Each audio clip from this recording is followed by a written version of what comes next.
Et on était ici, là, tous les trois, et la photo a été prise de là. C'était cet été, ici même, à côté de Jean-Yves Terlin, un copain pour qui elle avait accepté 3 ans auparavant de devenir marraine de son bateau, le Columbus. Ce matin, le navigateur se souvient de son ami au caractère bien trempé et de leur rencontre à une époque où le milieu de la course était exclusivement masculin.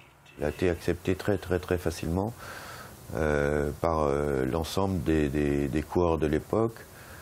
Et puis elle avait un caractère incroyable, donc vraiment sur un bateau, même si elle était encore au bistrot à 2 h du mat, et quand il y avait un départ de régate à 6 h, elle était sur le pont, elle avait une énergie incroyable.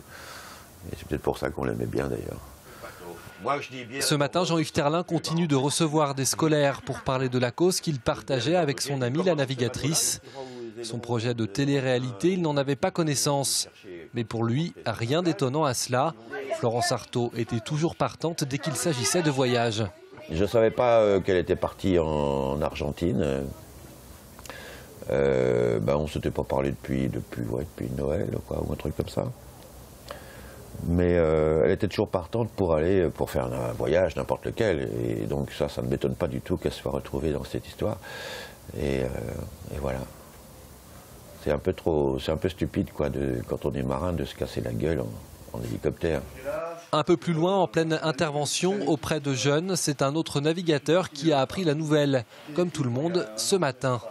On a appris le décès de Florence Artaud qui a disparu dans un accident d'hélicoptère, donc c'est très particulier aussi parce que... Arnaud Boissière, pour qui Florence Artaud était un modèle, c'est elle, entre autres, qui lui a donné l'envie de faire de la voile son métier.